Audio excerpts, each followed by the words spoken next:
अब देखो, अगर ये डेंसर मीडियम है और ये रेयर मीडियम है तो क्या होता है,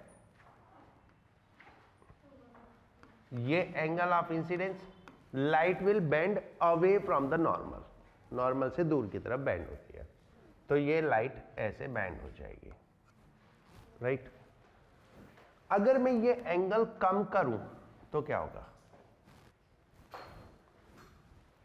तो ये इधर आएगा टुवर्ड्स द नॉर्मल, और अगर मैं इस एंगल को बढ़ाऊं तो और अवे फ्रॉम द नॉर्मल, ठीक है। तो अगर मैं ये एंगल बढ़ाता जाऊं, ये बढ़ता जाएगा, एक टाइम पे आके ऐसा नहीं होगा कि ये पैरेलल ऐसे हो जाएगी, राइट। हम अगर इंसिडेंस एंगल बढ़ाते गए तो एंगल ऑफ रिफ्रैक्शन बढ़ता जाएगा, और एक पॉइंट पे एंगल आके एंगल ऑफ रिफ्रैक्शन कितना हो जाएगा, 90 डिग्री। तो ये एक स्पेशल एंगल है जिस पे एंगल ऑफ रिफ्रैक्शन 90 डिग्री हो जाता है, इसको हम बोलते हैं क्रिटिकल एंगल। व्हाट वी से, क्रिटिकल एंगल। और क्रिटिकल एंगल में लाइट रे किधर से किधर जा रही है, डेंसर से रेयर में। तो this phenomena is possible only when the light रे is moving from denser to rare, right? So this critical angle.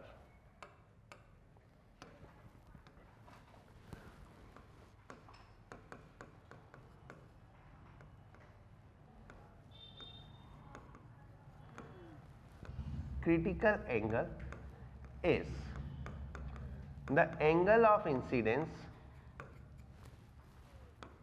is the angle of incidence in denser medium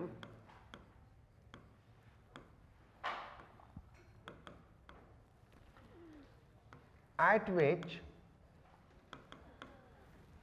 angle of refraction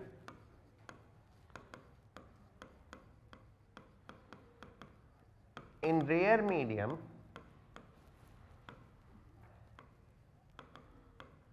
is 90 degree,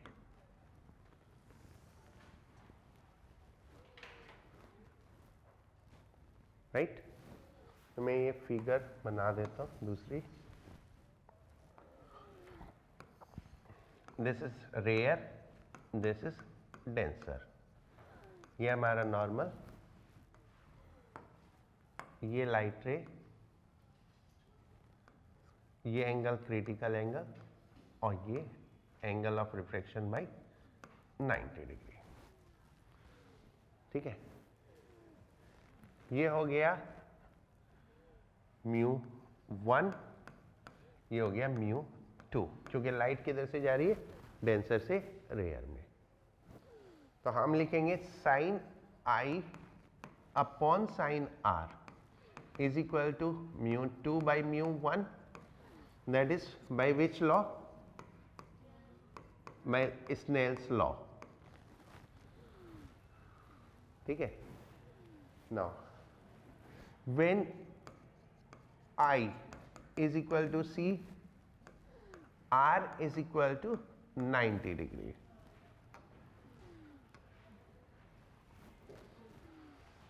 right?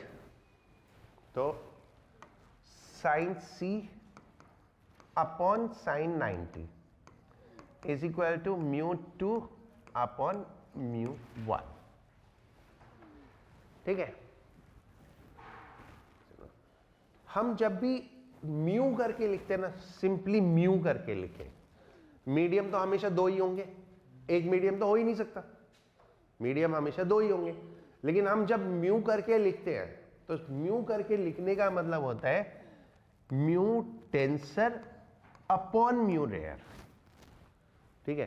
तो जब भी आप कहीं mu लिखोगे तो क्या करके लिखोगे, denser upon rare, right.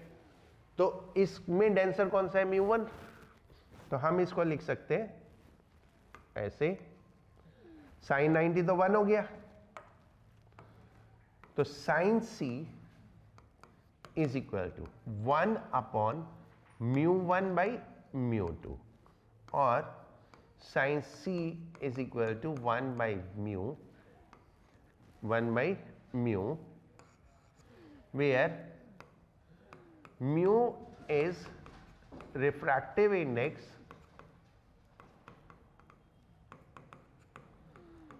of denser medium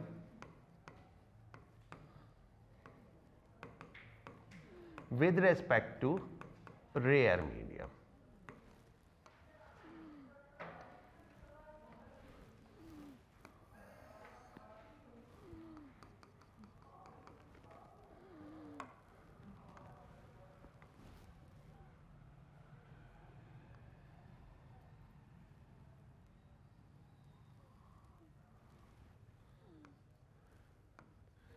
अब ये फिनोमेना है जिसमें लाइट रे डेंसर से रेयर में जा रही है ना।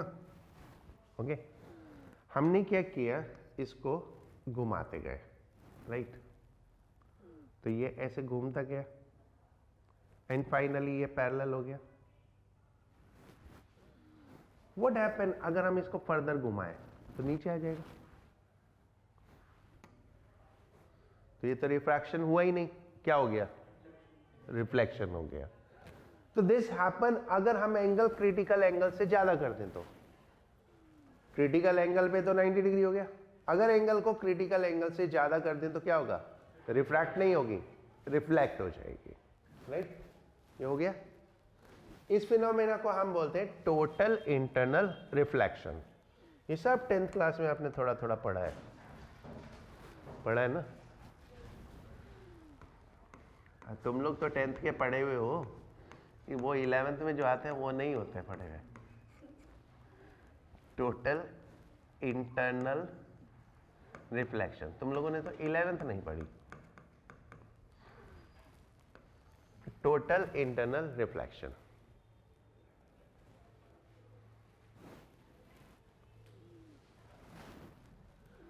when angle of incidence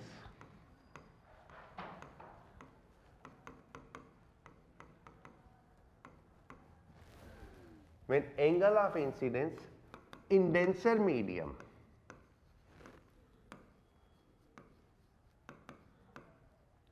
become greater than critical angle,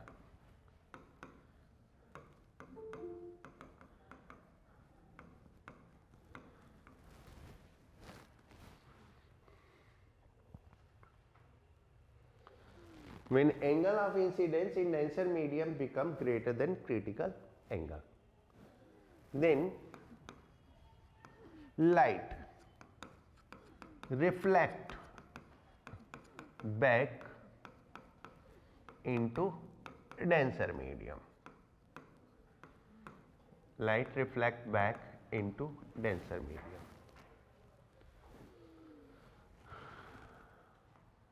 This phenomena is known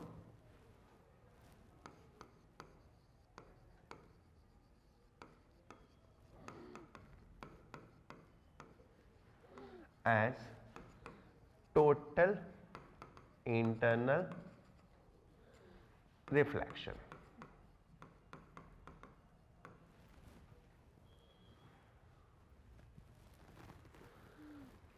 इस फिनोमेना को हम बोलते हैं total internal reflection.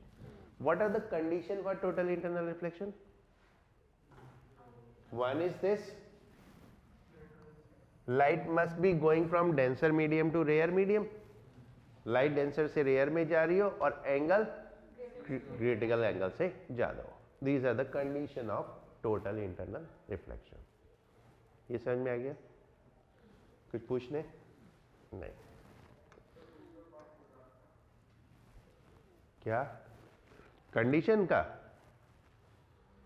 First is light must be going from denser to rare, and second, angle of incidence must be greater than critical angle. Clear? Right. अब एक phenomena देखो,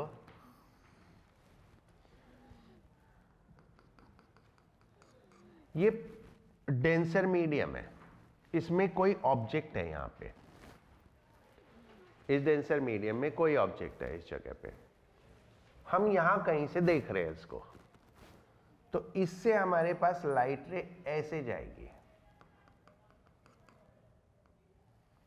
थोड़ा तो बैंड हो जाएगी।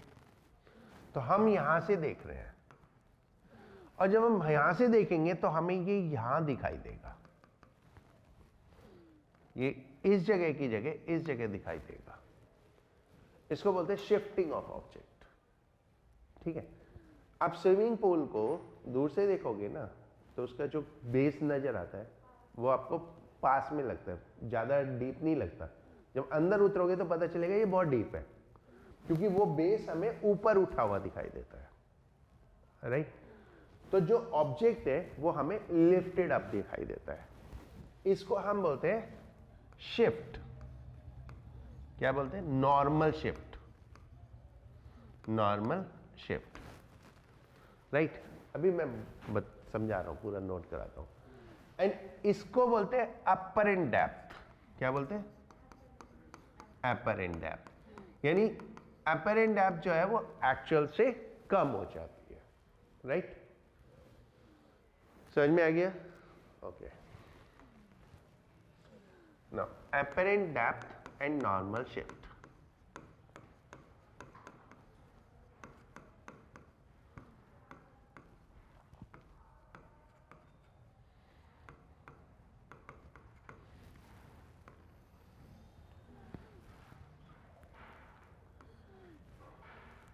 When an object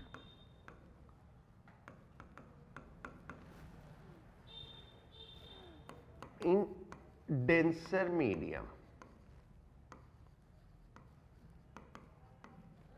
is viewed normally from a rare medium,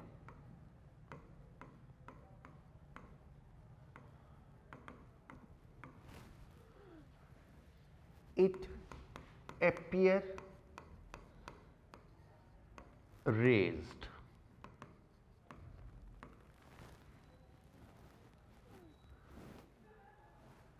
ठीक है। The amount by which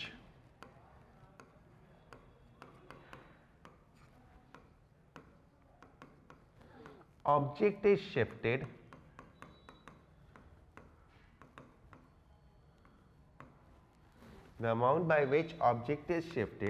is called normal shift,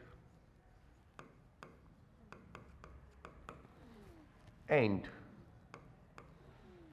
the depth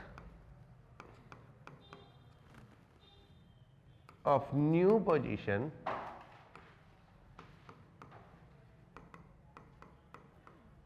is called apparent depth.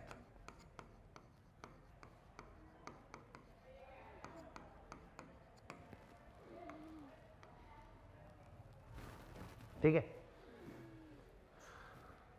इसको कैलकुलेट भी करना है हमको, mathematical part.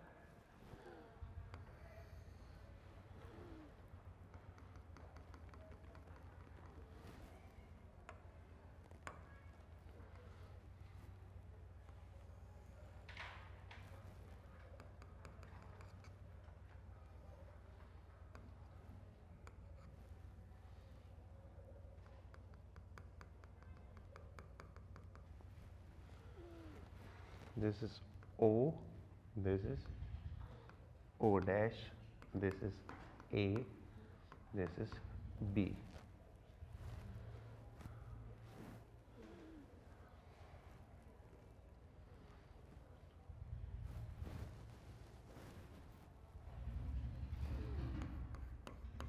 In the figure,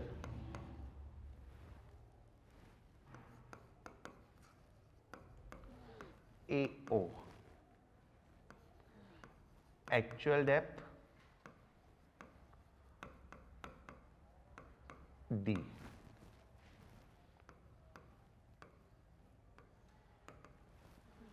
AO dash apparent depth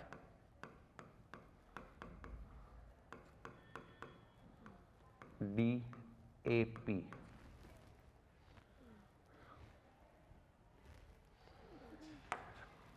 ठीक है, ऐसे एंगल मार्क करो। ये हुआ I, और ये हुआ R।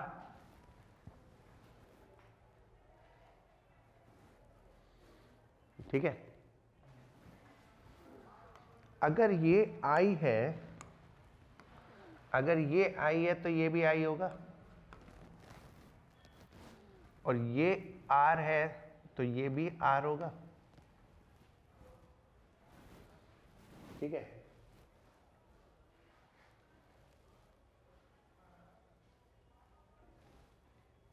ये समझ में आ गया एंगल का? नहीं, ये μ1, ये μ2। μ1 is denser and μ2 is rare, right? Now from figure, by Snell's law, sin I upon sin R is equal to μ2 by μ1। ये तो हमें मालूम ही है। ठीक है, यहां तक कुछ पूछने? नहीं। Now from figure, 10I is equal to कितना?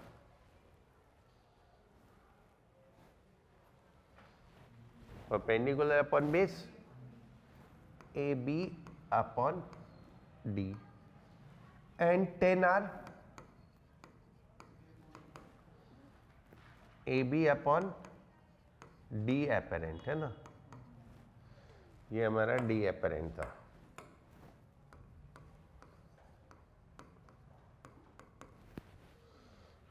Clear? So 10I by 10R कितना हुआ?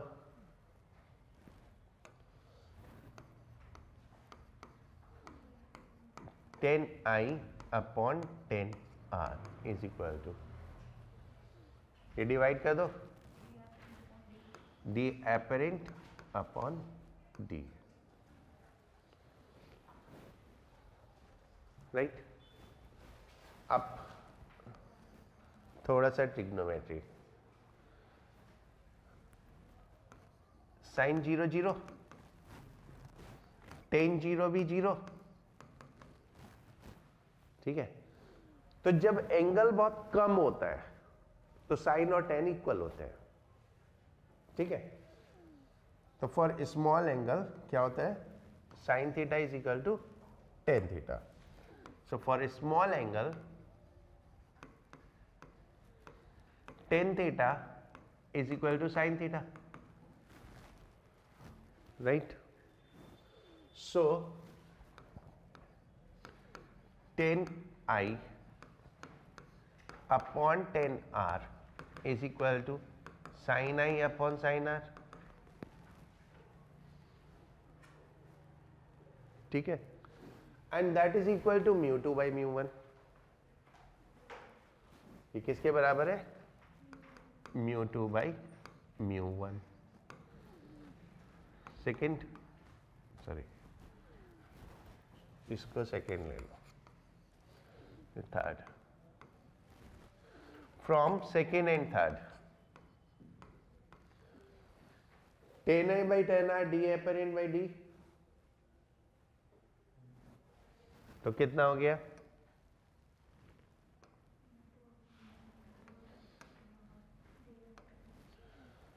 D apparent upon D is equal to μ2 by μ1। But इसमें से डेंसर कौन सा है? μ1। तो हम डेंसर अपॉन रेयर करके लिखेंगे तो कैसे लिखेंगे? 1 अपॉन, तो ये हो गया D apparent upon D is equal to 1 by μ1 by μ2, and this is, we can write D apparent is equal to D by mu। यानी apparent depth is 1 by mu times of actual depth.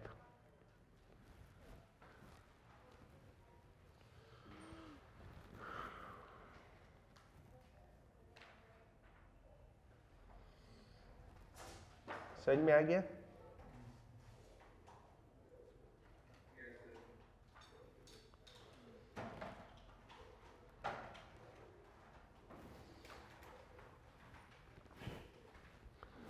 Right हम rare से denser में देखते हैं तो कम दिखता है, और डेंसर से रेयर में देखेंगे तो ज्यादा दिखेगा, ठीक है ना? डेंसर से रेयर में देखेंगे तो ज्यादा दिखेगा, राइट? तो ये नोट में लिखो, डिराइव करने की जरूरत नहीं है। Note first, when object in rare medium observed from denser medium,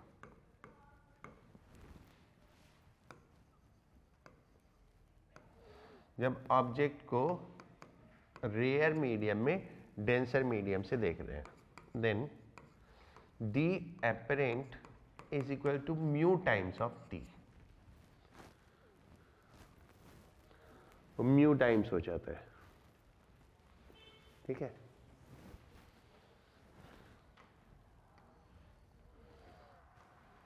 second, अगर मेरे पास मल्टीपल मीडियम्स हैं और ये कई ऑब्जेक्ट है, ये D1 refractive index μ1, D2 refractive index μ2, D3 refractive index μ3, ठीक है?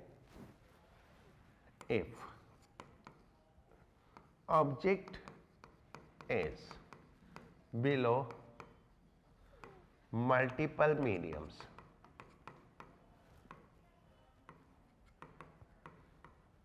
तो हर एक की अपरेंट डेप्थ निकाल के ऐड कर देंगे, ठीक है? Then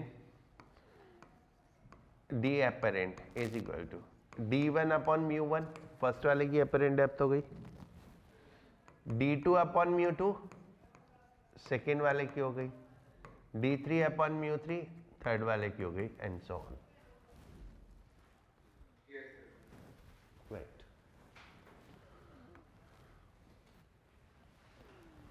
In all the cases you will take water की refractive index 4/3 in both the questions, ठीक है? Refractive index of water is 4/3. The first question, ये लेक है,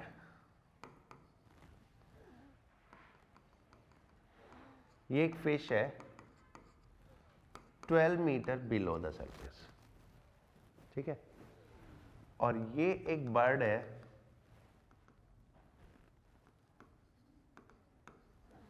that is 24 meter above the surface.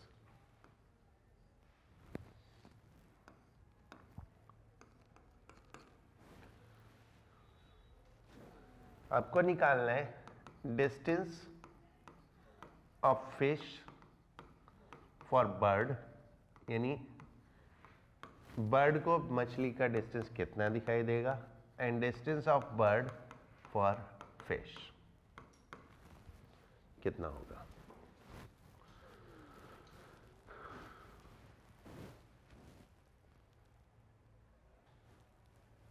ठीक है,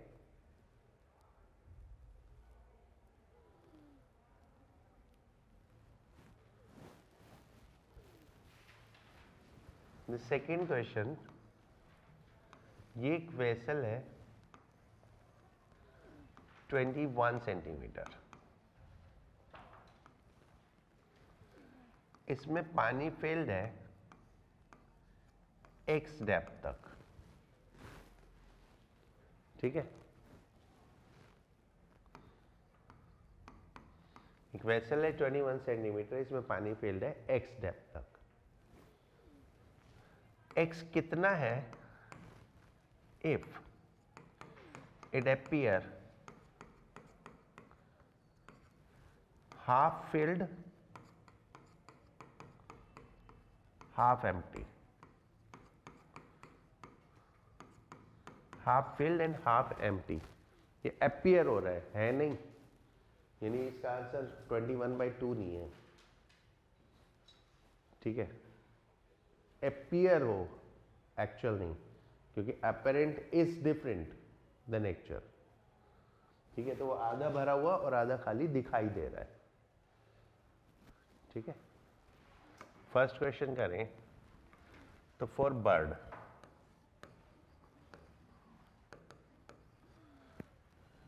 d is equal to distance of air जो उसको दिखेगा plus D apparent of water, water में अपरेंट दिखेगा। तो एयर डिस्टेंस बर्ड के लिए 24, क्योंकि बर्ड तो वहीं पे है सेम मीडियम में, और plus 12/4/3 D by mu apparent depth. तो कितना हो गया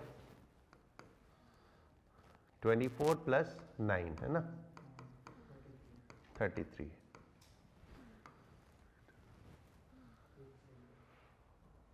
करेक्ट। फिश के लिए, फॉर फिश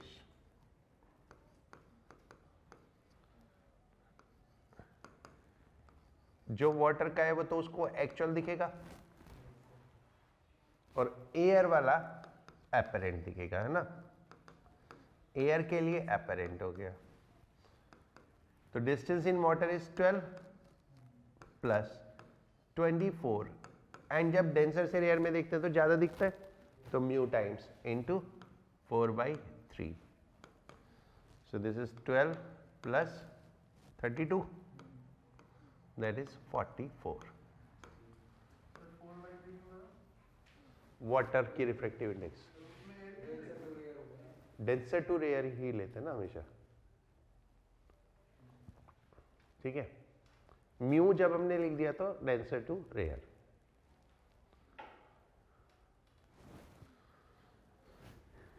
ये हो गया।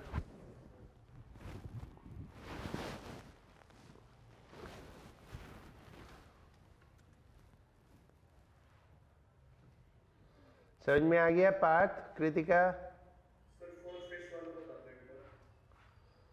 फिश पानी के अंदर है, तो जो पानी में डिस्टेंस है वो तो पानी वाला ही दिखेगा, दैट इज 12, और एयर डिस्टेंस ज्यादा हो जाएगा क्योंकि डेंसर से रेयर में देख रहे हैं।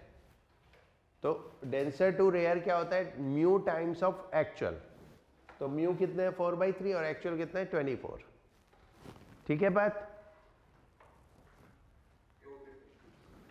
Right. Now second, it appear half filled half empty, है नहीं appear, तो हम ऑब्वियसली हवा में देख रहे हैं, तो जो हवा वाला है वो तो हवा वाला दिखेगा ही, ऐसे ही होगा ना। तो जो एयर वाला डिस्टेंस है वो तो एयर वाला ही दिखेगा, और पानी वाला क्या दिखेगा, एपरेंट, पानी वाला एपरेंट। तो डी एपरेंट ऑफ वाटर, ये इक्वल है तो हाफ फील्ड हाफ एम्प्टी दिखेगा। जो पानी का डिस्टेंस है और हवा का डिस्टेंस इक्वल दिखना चाहिए, है नहीं। तो जो पानी का दिख रहा है वो कौन सा दिख रहा है, अपरेंट, और एयर का तो जो है वो है ही है। तो एयर डिस्टेंस कितना हुआ, ये टोटल था कितना हमारा 21, तो एयर डिस्टेंस कितना हुआ 21 माइनस एक्स, तो ये हो गया 21 minus x is equal to x upon mu apparent is, and mu कितना है 4/3, एक्स अपॉन 4/3, तो ये हो गया 21 minus x is equal to 3x/4, तो ये x उधर चला गया तो कितना हो गया 7x/4 इज इक्वल टू 21, तो x is equal to 12 centimetre.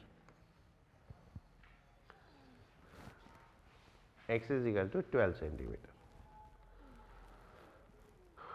ठीक है दीपांशी? राइट।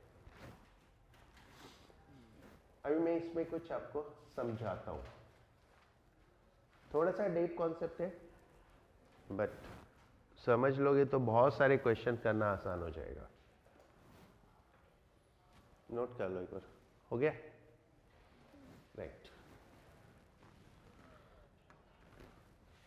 ये हमारा वेसल था, ये 9 था और ये 12, अभी हमने सॉल्व किया तो ये आया है ना, राइट।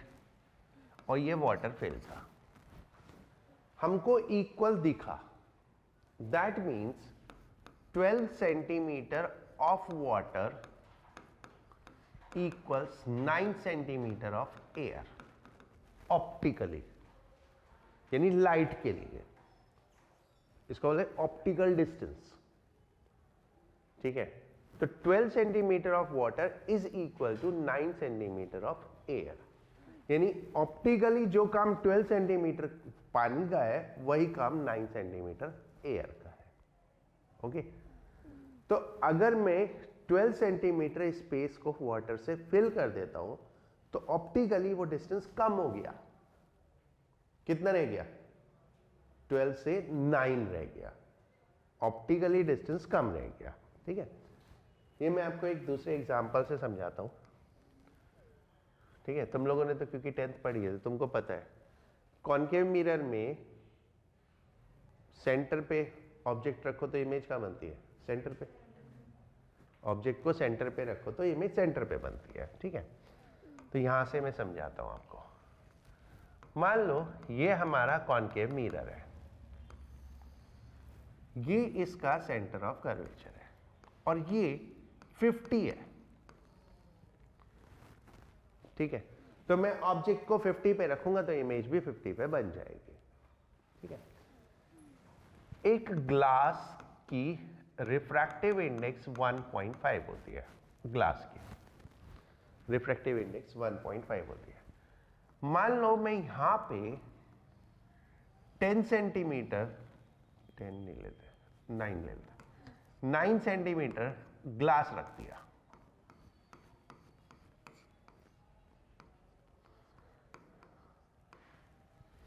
ठीक है, 9 सेंटीमीटर ग्लास रखा, तो ग्लास के लिए अपर एंड डेप्थ कितनी हो जाएगी?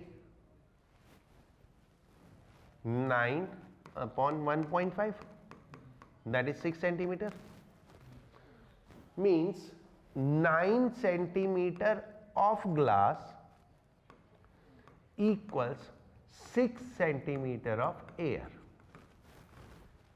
ठीक है, तो इस ग्लास ने ये पूरा डिस्टेंस 50 की जगह कितना कर दिया? 47, यानी प्रैक्टिकली तो वो 50 है लेकिन ऑप्टिकली वो डिस्टेंस कितना रह गया? 47। तो आपको ऑब्जेक्ट कहां रखना पड़ेगा कि इमेज ऑब्जेक्ट के साथ बने? 3 मीटर इधर। ठीक है, यानी ये एक्चुअल सेंटर ऑफ कर्वेचर है और अपरेंट सेंटर ऑफ कर्वेचर कहां शिफ्ट हो गया? 3 सेंटीमीटर ऑन दैट साइड। ठीक है, तो this is what happens optically जब हम कोई मीडियम इंट्रोड्यूस करते हैं। हम जो भी ऑब्जर्वेशन लेते हैं वो एयर में लेते हैं, अगर कोई भी और मीडियम आता है तो प्रॉब्लम होती है, यानी ऑप्टिकली डिस्टेंसेस चेंज हो जाते हैं। ठीक है, लाइक हम ग्लासेस लगाते हैं, स्पेक्ट्स पहनते हैं, those are made for air, defined for air.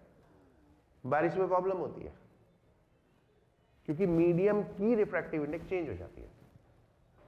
ठीक है, आपको बारिश में देखने में प्रॉब्लम होगी क्योंकि मीडियम की रिफ्रैक्टिव इंडेक्स चेंज हो गई, तो the distance which was defined for the specs is not working now. तो इसी तरह से अब मैंने यहां पे ऑब्जेक्ट रखा था,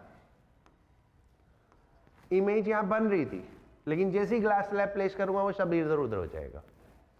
ठीक है, now object will not remain at centre of curvature, तो इमेज भी वहां नहीं बनेगी, तो इमेज शिफ्ट हो जाएगी।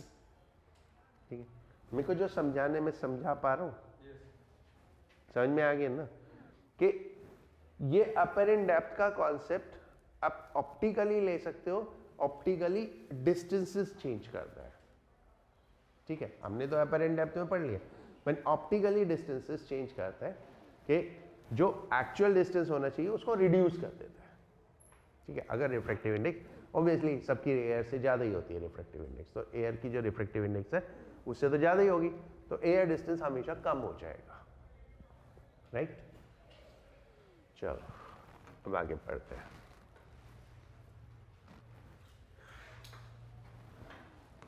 Application of total internal reflection, पूरा थ्योरेटिकल है तो मैं लिखूंगा नहीं, एक्सप्लेन कर दूंगा।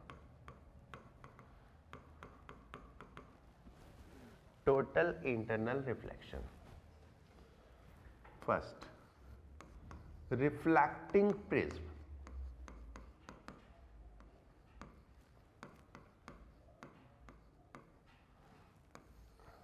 राइट। ये होते हैं, इनको हम पोरो प्रिज्म भी बोलते हैं because this was invented by a scientist Porro, ठीक है। These are isosceles right angled prism,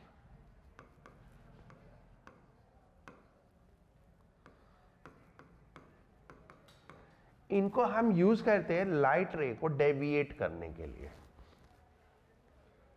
ठीक है। ये लाइट रे को जब हमें रिफ्लेक्ट करना होता है तो डेविएट करने के लिए यूज करते हैं।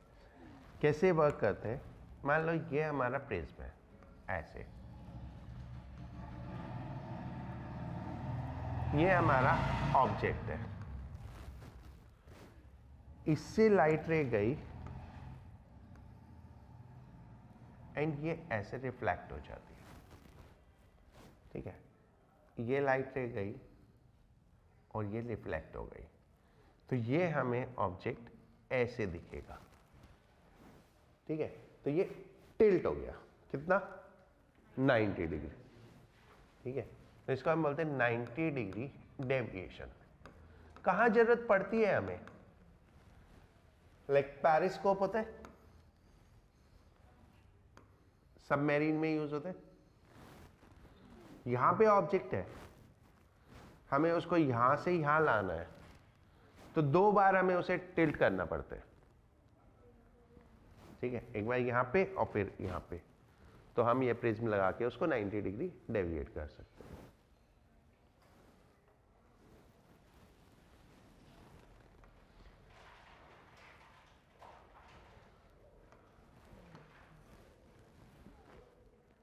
The other way of using this prism is to cause 180 degree deviation.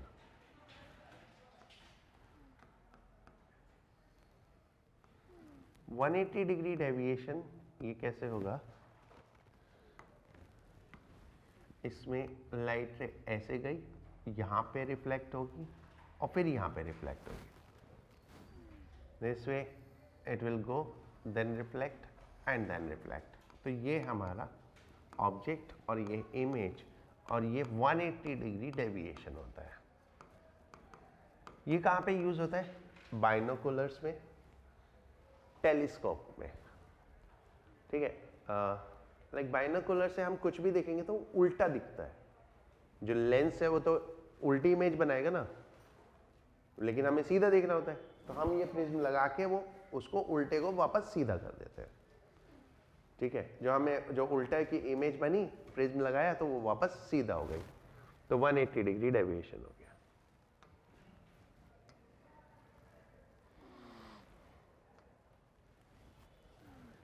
Optical fibre,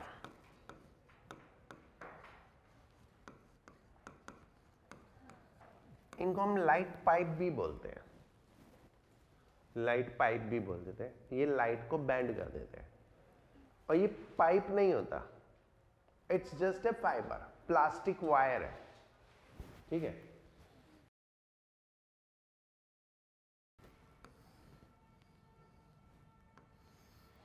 ये optical fibre high refractive index है ना, और इसके ऊपर एक क्लैडिंग,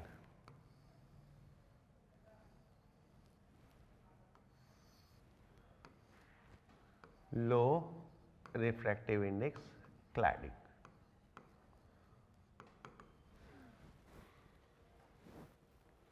ठीक है, तो ये हमारा ऑप्टिकल फाइबर होता है।